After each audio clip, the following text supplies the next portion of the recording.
ಅದು ನಾವೇನು ಹೇಳ್ಬೇಕಂದ್ರೆ ಸರ್, ಈಗ ಬಾಡೂಟ ನಿಷೇಧ ಮಾಡಿದ್ದು ತಪ್ಪು, ನಮ್ಮ ಪ್ರಕಾರ ತಪ್ಪು ಅನ್ನಿಸುತ್ತೆ. ಯಾಕಂದರೆ ಇದು ಮದ್ಯಪಾನ ಧೂಮಪಾನ ಮಾಡಿದೋದಕ್ಕೆ ನಿಷೇಧ ಮಾಡೋದಕ್ಕೆ ಅದಕ್ಕೇನು ಬೇಜಾರೇನಿಲ್ಲ. ಯಾಕಂದರೆ ಅಲ್ಲೊಂದು ಇದು ನಡೀತಿರುತ್ತೆ. ಅಂದರೆ ಎಲ್ಲರೂ ಕನ್ನಡಿಗರು ಬಂದು ಏನೋ ಒಂದು ಸಂದರ್ಭ, ಒಂದು ಫಂಕ್ಷನ್ ಮಾಡ್ತಾ ಇದ್ದಾರೆ ಅಂದರೆ ಅಲ್ಲಿ ಏನೋ ಗಲಾಟೆ ಆಗಬಾರ್ದು, ಆ ರೀಸನಿಂದ ಮಾಡಿದ್ದಾರೆ.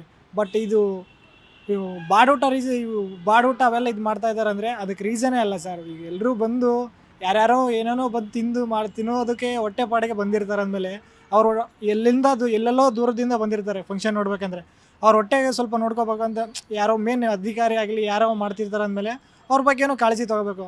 ಹಂಗಂತ ಒಬ್ಬೊಬ್ಬರು ವೆಜ್ ಇರ್ತಾರೆ, ಒಬ್ಬೊಬ್ಬರು ನಾನ್ ವೆಜ್ ಇರ್ತಾರೆ. ಹಂಗಂತ ಅಲ್ಲೇ ಅವ್ರು ಏನು ಮಾಡ್ಬೇಕಂದ್ರೆ, ಯಾರು ಮುಖ್ಯಸ್ಥರು ಯಾರು ಇನ್ಚಾರ್ಜ್ ತಗೊಂಡಿರ್ತಾರೆ ನೋಡಿ, ಅವರು ವೆಜ್ ಕೌಂಟ್ರ್ ಒಂದು ಕಡೆ, ನಾನ್ ವೆಜ್ ಕೌಂಟ್ರ್ ಒಂದು ಕಡೆ ಮಾಡಿದ್ರೆ ಒಳ್ಳೇದಾಗುತ್ತೆ ಅಂತ ನಾವು ಹೇಳಿದ್ವಿ. ಯಾಕಂದರೆ ಈಗ ಎಲ್ಲೋ ದೂರದಿಂದ ಬಂದು ಊಟ ಒಂದು ಒಪ್ಪತ್ತು ಅವ್ರಿಗೇನು ಬೇರೆ ಆಚೆ ಕಡೆ ತಿನ್ನೋಕ್ಕೇನು ಇದಿರಲ್ಲ.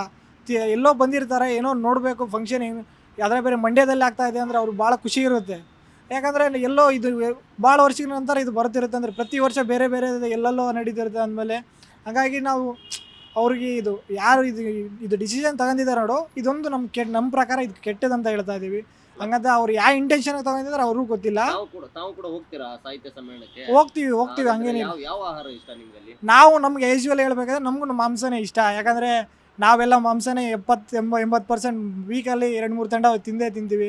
ಈಗ ನಮ್ಮ ಪ್ರಕಾರ, ನಮ್ಮ ಒಪಿನಿಯನ್ ಪ್ರಕಾರ ನಾವು ಹೇಳ್ತೀವಿ. ನಮ್ಮ ಥರನೇ ಬೇರೆ ಎಲ್ಲರೂ ಈ 5 ಬಳು ಸೇಮ್ ಇರಲ್ಲ ಅಂತಾರಲ್ಲ, ಅದೇ ಥರ ಒಬ್ಬೊಬ್ಬರ ಅಭಿಪ್ರಾಯ ಒಂದೊಂದು ವಿಪರೀತವಾಗಿರುತ್ತೆ. ಹಾಗಂತ ಎಲ್ರಿಗೂ ಅವ್ರ ಅಭಿಪ್ರಾಯ ಪ್ರಕಾರ ಹೋಗಬೇಕು. ಇಲ್ಲಾಂದರೆ ಈಗ ನಾವು ಏನೋ ಅನ್ಕೊಂಡ್ಬಿಡ್ತೀವಿ. ಈಗ ಒಳ್ಳೇದು ಏನಂದರೆ ಈಗ ಗೌರ್ಮೆಂಟೇ ಮಾಡುತ್ತೆ, ಗೌರ್ಮೆಂಟೇ ಅದು ಮಾಡಬೇಡ ಇದು ಮಾಡಬೇಡ ರೂಲ್ಸ್ ಮಾಡ್ತಾರೆ.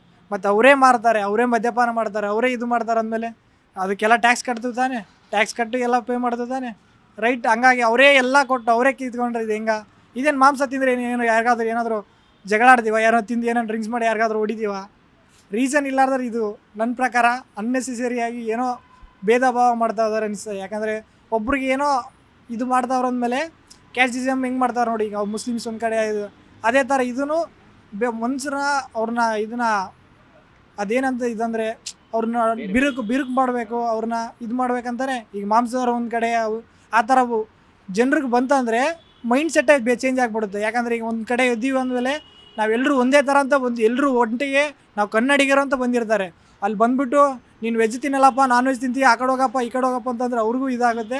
ಹಂಗಾಗಿ ನಾನ್ ವೆಜ್ ಕೌಂಟ್ರ್ ತಿನ್ನೋರು ನಾನ್ ವೆಜ್ ತಿನ್ನೋರು ವೆಜ್ ಮಾಡಿದ್ರೆ ಅದು ಒಳ್ಳೇದಾಗುತ್ತೆ. ಯಾಕಂದರೆ ಒಂದು ಬೋರ್ಡ್ ಹಾಕಿದರೆ ಅವ್ನು ನಾನ್ ವೆಜ್ ತಿಂತೀನಪ್ಪ ವೆಜ್ ಹೋಗ್ತೀನಿ, ನಾನ್ ವೆಜ್ ತಿಂತೀನಪ್ಪ ನಾನ್ ವೆಜ್ ಕಡೆ ಹೋಗ್ತೀನಿ ಅಂತ ಅವ್ರಿಗೆ ನನ್ನ ಪ್ರಕಾರ ಇದು. ಥ್ಯಾಂಕ್ಸ್. ಜಿ ಕನ್ನಡ ನ್ಯೂಸ್ ಈಗ ನಿಮ್ಮ ಮನೆಯಲ್ಲೇ ನೋಡಿ, ಎಲ್ಲ ಕೇಬಲ್ಗಳಲ್ಲಿ ಈಗ ಲಭ್ಯ.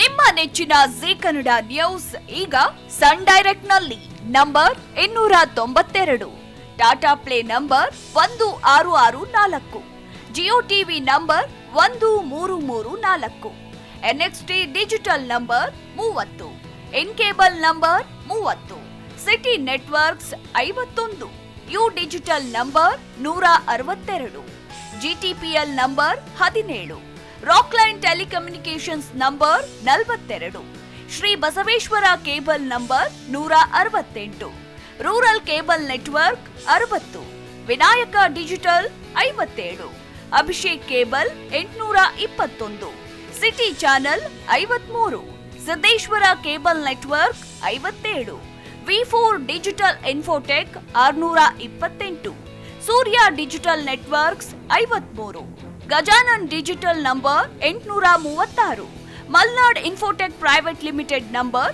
56, Metrocast number 830, Victory digital number 167ರಲ್ಲಿ ನೋಡಿ ಆನಂದಿಸಿ.